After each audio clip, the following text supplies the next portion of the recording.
दोस्तों stock market से अगर आपको पैसा कमाना है तो आपको अलग अलग अपॉर्चुनिटीज को ग्रैब करना होगा। इन अपॉर्चुनिटीज के बारे में आपको पता होना चाहिए। इसके लिए आप हमारे चैनल को सब्सक्राइब कर सकते हो, जहां पर हम रेगुलर बेसिस के ऊपर अपॉर्चुनिटीज को आपके साथ में शेयर करते हैं। आज की इस वीडियो में हम एक ऐसी कंपनी के बारे में बात करने वाले हैं जिसने अपने बिजनेस को 5000 से 5000 करोड़ कर लिया है और हाल ही में कंपनी आईपीओ लेकर के आई है, जिसका नाम है गोपाल स्नैक्स लिमिटेड। जानेंगे सब कुछ इस वीडियो में, तो चलिए वीडियो को शुरू करते हैं। Good afternoon and welcome back friends, stock education channel में आप सभी का बहुत बहुत स्वागत है। गोपाल स्नैक्स लिमिटेड एक एफएमसीजी कंपनी है जो एथनिक और वेस्टर्न स्नैक्स का बिजनेस करती है। उसी के साथ साथ अदर प्रोडक्ट्स है जिसका बिजनेस कंपनी इंडिया और इंटरनेशनली करती है। कंपनी वैरायटी ऑफ स्नैक्स का बिजनेस करती है, जिसमें एथनिक स्नैक्स के अंदर नमकीन और गठिया शामिल है। साथ ही साथ वेस्टर्न स्नैक्स में अगर देखें तो वेफर्स, एक्सट्रूडेड स्नैक्स और स्नैक्स प्लेट शामिल है। जैसे कि हमने देखिए गोपाल स्नैक्स एक एफएमसीजी कंपनी है, तो एफएमसीजी प्रोडक्ट्स के अंदर अगर हम देखें तो पापड़, स्पाइसेस, बेसन, नूडल्स, रस्क और सोन पापड़ी जैसे प्रोडक्ट्स भी कंपनी सेल करती है। सो वैरायटी ऑफ प्रोडक्ट्स का सेल्स कंपनी करती है। नवंबर 2023 के डाटा के अनुसार 84 प्रोडक्ट्स कंपनी के पास में है from different categories to various taste and preferences. Company अपने प्रोडक्ट्स को 10 स्टेट्स और 2 यूनियन टेरिटरीज में 523 से ज्यादा लोकेशंस पर सेल करती है। कंपनी के पास में सेल्स और मार्केटिंग की एक बेहतरीन टीम है, जहां पर 700 से ज्यादा एम्प्लॉइज हैं और 600 से ज्यादा डिस्ट्रीब्यूटर्स हैं। और कंपनी को अपने इन प्रोडक्ट्स को डिस्ट्रीब्यूटर्स तक पहुंचाने के लिए 250 से ज्यादा लॉजिस्टिक व्हीकल्स हैं। तो चलिए अब हम यहाँ पर कुछ आईपीओ की डिटेल्स देख लेते हैं। तो इश्यू साइज यहाँ पर 650 करोड़ का है, जहां पर कंपनी अपने 1.6 करोड़ शेयर्स को सेल करने जा रही है और ये कंप्लीटली ऑफर फॉर सेल है। आईपीओ की कुछ इंपॉर्टेंट डेट्स यहाँ पर अगर हम देखें तो आईपीओ ओपन हो रहा है 6 मार्च 2024 को, मतलब कि आज आईपीओ ओपन हो चुका है। आईपीओ की जो क्लोजिंग डेट है वो 11 मार्च 2024 है। अलॉटमेंट 12 मार्च 2024 को होने वाला है। अगर आपको शेयर्स अलॉट होते हैं तो आपके डीमैट अकाउंट के अंदर 13 मार्च 2024 को शेयर्स क्रेडिट कर दिए जाएंगे, लेकिन अलॉटमेंट में अगर आपको शेयर्स नहीं मिलते हैं तो आपका जो फंड है वो 13 मार्च 2024 को रिफंड कर दिया जाएगा। लिस्टिंग डेट 14 मार्च 2024 है। तो अगर आप इस आईपीओ में अप्लाई करना चाहते हो तो आपको 11 मार्च 2024 शाम 5 बजे से पहले अपने यूपीआई पेमेंट को मैंडेट करना होगा। आईपीओ का प्राइस बैंड 381 से 401 रुपए पर शेयर का है, तो आपको 401 रुपए मींस कट ऑफ प्राइस के ऊपर अप्लाई करना है। लॉट साइज 37 शेयर्स का है। टोटल इशू साइज की अगर हम यहाँ पर बात करें तो 650 करोड़ का इशू है, जो कि कंप्लीट ऑफर फॉर सेल है। अगर कंपनी के एम्प्लॉय इस आईपीओ में अप्लाई करते हैं तो कंपनी के एम्प्लॉइज को 38 रुपीज पर शेयर का डिस्काउंट भी मिलने वाला है। कंपनी एनएसई और बीएसई दोनों ही स्टॉक एक्सचेंजेस पर लिस्ट होने जा रही है। लॉट साइज की अगर हम यहाँ पर बात करें तो मिनिमम एक लॉट मींस आपको 37 शेयर्स के लिए यहाँ पर अप्लाई करना होगा, जिसकी वैल्यू 14,837 रुपए का है। मैक्सिमम आप 13 लॉट्स के लिए अप्लाई कर सकते हो। अगर आप स्मॉल एचएनआई कैटेगरी में अप्लाई करना चाहते हो तो आप मिनिमम 14 और मैक्सिमम 67 लॉट्स के लिए अप्लाई कर सकते हो। बिग एचएनआई कैटेगरी के लिए आपको मोर देन 68 लॉट्स के लिए अप्लाई करना होगा। उसके बाद में हम कंपनी से रिलेटेड कुछ फाइनेंशियल इन्फॉर्मेशन यहाँ पर देख लेते हैं। तो जो डाटा हमारे पास में अवेलेबल है वो मार्च 2021 से सितंबर 2023 तक है। तो मार्च 2021 में अगर हम रेवेन्यू देखें तो 1130 करोड़ के अराउंड में थे। वहीं पर अगर हम मार्च 2023 में देखें तो 1398 करोड़ के अराउंड में। तो यहाँ पर हमको लगभग 3% का ग्रोथ देखने को मिला है। लेकिन अगर हम प्रॉफिट आफ्टर टैक्स की बात करें तो मार्च 2021 में 21 करोड़ के प्रॉफिट्स थे, जो कि बढ़कर के 112 करोड़ के हो चुके हैं। तो प्रॉफिट्स को अगर हम देखें तो कंपनी ने पिछले 2 साल में 5x तक का प्रॉफिट कर लिया है। रिजर्व सरप्लस की अगर हम बात करें तो 2021 के अंदर जो रिजर्व सरप्लस थे वो 135 करोड़ के थे, जो कि बढ़कर के 277 करोड़ के हो चुके हैं। बोरोइंग की अगर हम बात करें तो करंट सिचुएशन में कंपनी के ऊपर 26 करोड़ का कर्जा है, जो कि काफी नेग्लिजिबल है। तो प्रॉफिट आफ्टर टैक्स के अंदर जो हमको यहाँ पर ग्रोथ देखने को मिल रही है, तो इसकी रीजन ये है कि कंपनी का खुद का रॉ मटेरियल है, मींस कंपनी जो है वो बाहर से कुछ भी नहीं लेती है। उसके बाद में ट्रांसपोर्टेशन खुद का है। इस तरीके से काफी सारी चीजें हैं जिसकी वजह से कंपनी का जो प्रॉफिट आफ्टर टैक्स है वो हमको डिसेंट देखने को मिल रहा है। उसके बाद में चलिए अब हम देख लेते हैं कि कंपनी जिस प्राइस के ऊपर आईपीओ को ला रही है तो क्या वो प्राइस है सस्ता है या फिर महंगा है। तो इसके लिए हम पीयर कंपैरिजन यहाँ पर देखने वाले हैं। तो गोपाल स्नैक्स का अगर हम ईपीएस देखें तो 9 का है।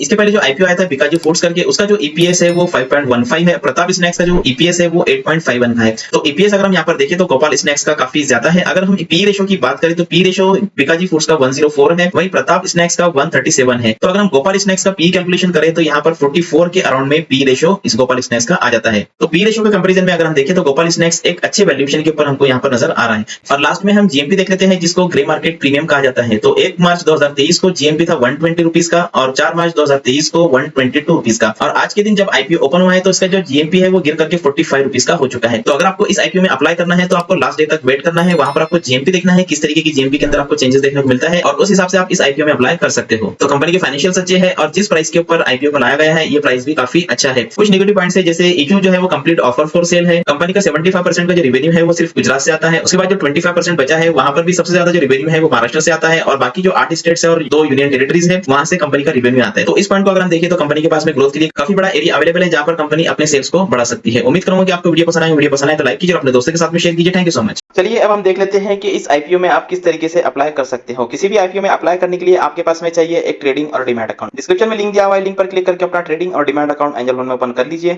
अकाउंट ओपन करने के बाद में आपको एंजल वन मोबाइल एप्लीकेशन को ओपन करना है। एप्लीकेशन ओपन करने के बाद में आपको होम पेज के ऊपर आईपीओ ऑप्शन दिखाई देगा, तो सिंपली आईपीओ पर क्लिक कर देना है। आईपीओ पर क्लिक करने के बाद में आपको यहाँ पर जो भी अपकमिंग और ओपन आईपीओ है वो देखने को मिल जाते हैं, तो आपको स्क्रॉल डाउन करना है। स्क्रॉल डाउन करने पर आप यहाँ पर देख सकते हो कि गोपाल स्नैक्स लिमिटेड ये आईपीओ आपको दिखाई देता है, तो सिंपली आपको उस पर क्लिक कर देना है। क्लिक करने के बाद में अब आप यहाँ पर डिटेल्स को देख सकते हो। डिटेल को देखने के बाद में सिंपली अप्लाई नाउ बटन पर क्लिक कर दीजिए। अप्लाई नाउ पर क्लिक करने के बाद में आपको यहाँ पर नंबर ऑफ लॉट्स डालना है, यहाँ पर आपको कट ऑफ प्राइस डालना है, यहाँ पर आपको आपका यूपीआई आईडी डालना है और फाइनली आपको अप्लाई फॉर आईपीओ पर क्लिक कर देना है। अप्लाई फॉर आईपीओ पर क्लिक करने के बाद में आपको प्रोसीड कर देना है। प्रोसीड करने के बाद में अब आपका जो ऑर्डर है वो प्लेस हो चुका है। उसके बाद में आप आईपीओ ऑर्डर्स में जाकर के देख सकते हो कि आपका जो ऑर्डर है वो प्लेस हो चुका है। यहाँ पर आप क्लिक कीजिए। क्लिक करने के बाद में अगर आपको मॉडिफाई करना है तो आप मॉडिफाई भी कर सकते हो। अब आपको फाइनल स्टेप क्या करना है कि आपने जो यूपीआई आईडी डाला है उस यूपीआई एप्लीकेशन के ऊपर आपको जाना है, वहां पर जाकर के आपको यूपीआई पेमेंट को मैंडेट कर देना है। इस तरह से आप एंजल वन मोबाइल एप्लीकेशन का यूज करते हुए आईपीओ में अप्लाई कर सकते हो। Thank you so much.